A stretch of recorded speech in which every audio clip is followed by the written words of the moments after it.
Hi, and welcome to my little astrology video about the astrological forecast for March, mainly. A little bit of end of February and a lot of March anyway. What's happening at the moment? Well, for those of you who haven't been following my work, then I better just sort of like bring you up to speed with just briefly telling you about the Saturn-Pluto conjunction in Capricorn, which is like a huge big thing. It's been around since 2019, and in actual fact you could say that the years 2019 and 2020 are sort of coupled together. They're just one long year. And one that's pretty testing at that, so great.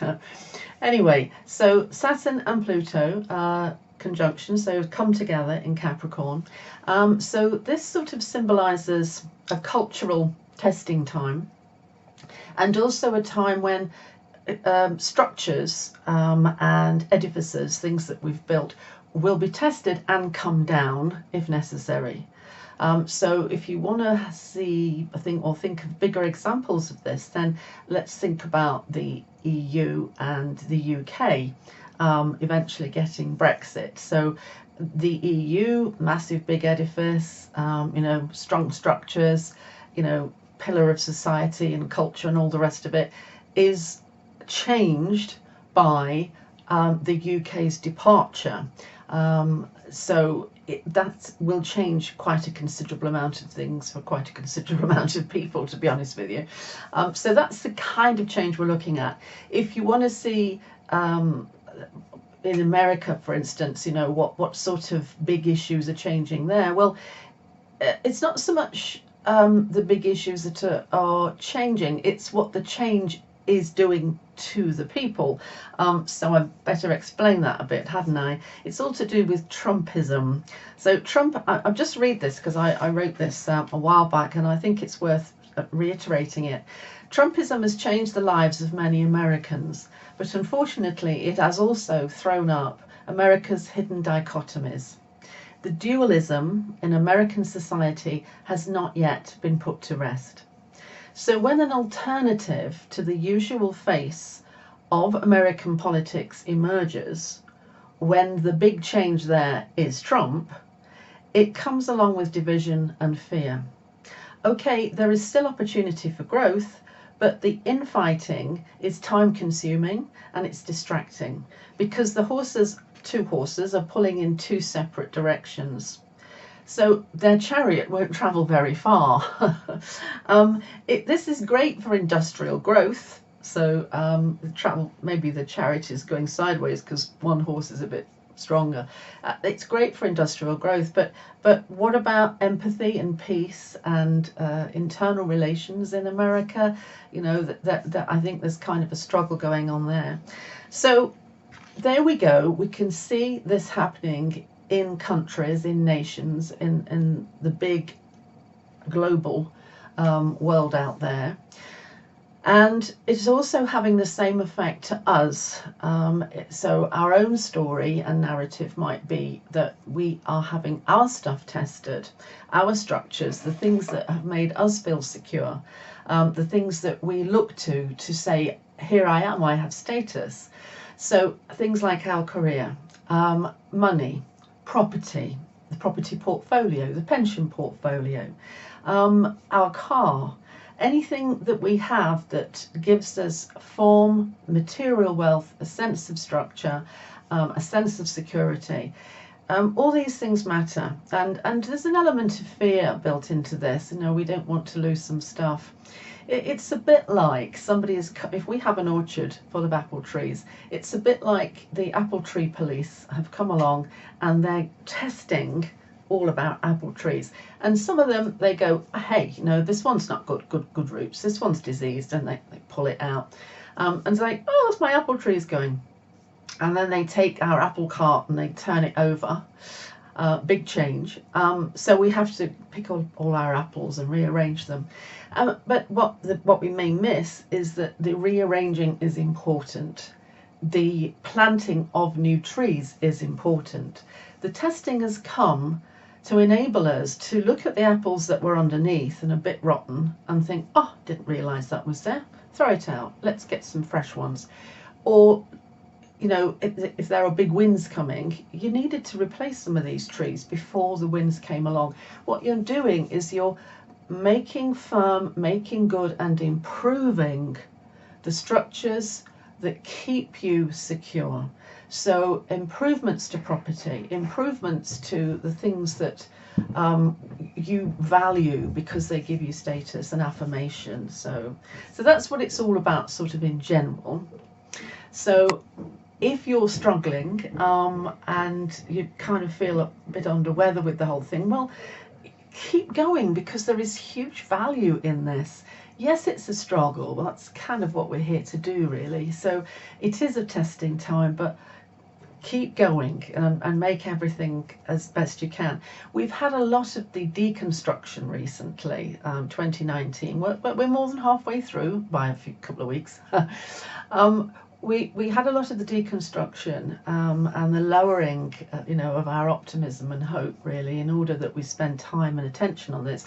We're heading more into the construction now, heading more into putting things back together again. So it is important to remember that, don't give up now. Now is the time to really pick up the spade and start working on replanting those trees. And it's important that you grasp that. Okay, so I'm now going to talk about some more of the astrology for March, but I don't want you to lose sight of what I just said. Keep all that information in your head for the rest of this year. It's important that you understand how big this symbolism is. It's not just as if it's just two planets, by the way, Pluto and Saturn in Capricorn. Sometimes most of the planets are in Capricorn. Sometimes we have 7. 5 at the moment. It's like the whole solar system is weighted down with the hugeness and the importance of what is happening as we sort of test away at the values and the structures.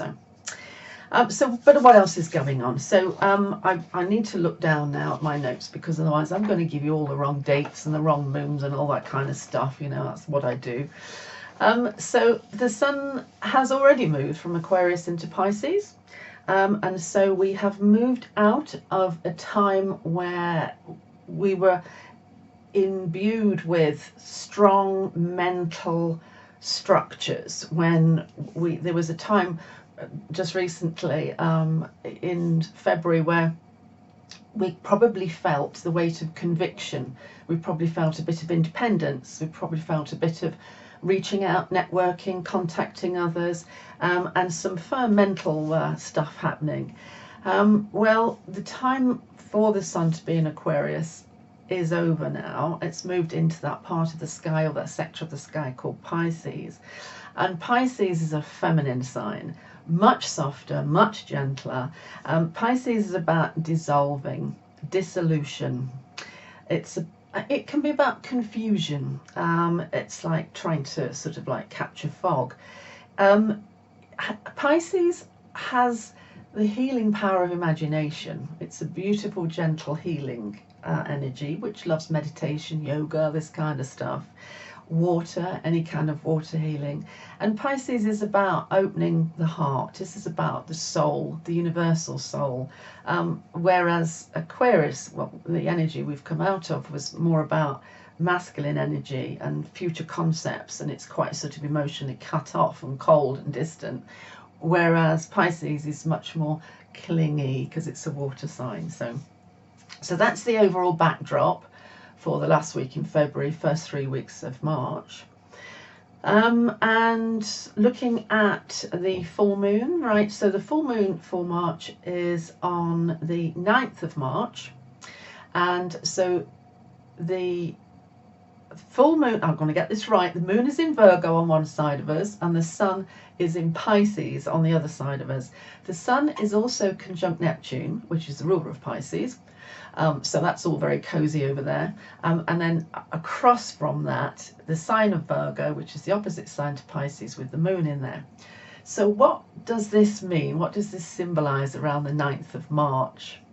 Well, I think about the Sun and Neptune in Pisces, and I honestly, what comes to mind straight away is a sort of the euphoria of a 1970s opium den with the virtues of Mother Teresa. So you've got this kind of dreamy, laid-back 1970s flower power, woo, kind of energy. But it's also gentle and compassionate and concerned, and wanting to offer and extend compassion and empathy to others, to do good deeds. We don't, it's an energy which sort of like just floats along, really. Then on the other side, oops, there we have the moon in Virgo, much more critical, much more observant, much more worried and concerned to get things right, to make sure everything's in the right order. So we get the sense of it all coming unravelled, and we get the sense of, no, we must be concerned to ravel it all up and pay attention, and don't you do that. So it's like that kind of stuff, right? And what else is happening? So the Sun moves into Aries on the 20th of March. Okay, so this is when it crosses over the equinox, and it goes from the dissolving, dreamy Pisces into fiery, uproar Aries. Yahoo! This is my new year, by the way. This is the astrological new year, so it's all a bit exciting and invigorating. Well, unless you're still captivated by the Saturn-Pluto conjunction in Capricorn, of course. And then on the 22nd of March, Saturn itself, the planet itself, moves into Aquarius. So there's a big sea change there, which we'll probably talk about at the end of March, early April, because we're not there yet, but it's going to cause quite a big shift. So we'll talk about that then. Watch this space.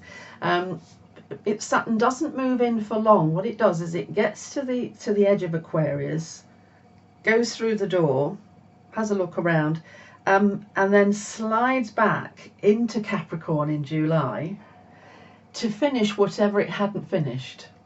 And it stays in Capricorn until the end of the year. And so we get this second opportunity to make sure that everything is stitched up, finalised and sorted out when it comes to property, portfolios, your status, your career, all that kind of stuff that I've been talking about.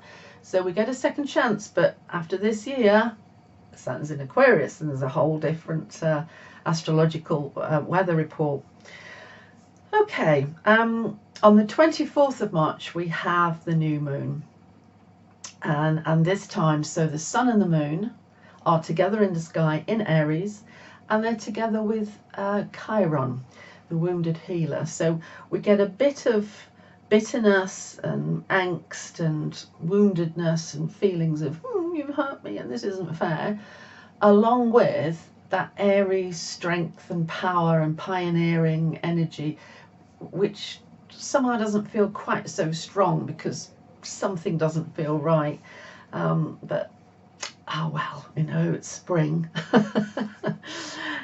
We still have, at that point, at the end of March, we still have 4 planets in Capricorn. We have Mars, Jupiter, Athena and Pluto still there in Capricorn. So those planets are very energetic, very powerful, so they can certainly keep us going with the building, keep us going with the construction, keep us going with the repair work, making things better. This is an extraordinary time, and this is what we should be doing. Gosh, that took so long to explain. I'm really sorry. Thank you for still being here. My name is Alison Chester-Lambert, and I'm an astrologer, and I do readings, and I would love to have a personal reading with you. We do it on Skype, and it's like a little chat in a coffee shop. It's brilliant, and I love helping people and talking to them. So do Google me and set up a reading if you want to sort something out. Something's not quite right, and you want a bit encouragement with it, or that kind of thing. I shall look forward to speaking to you next time, and have a great month, and give yourself a big hug, and And I'll see you soon. Okay, lovely. Thank you very much. Bye.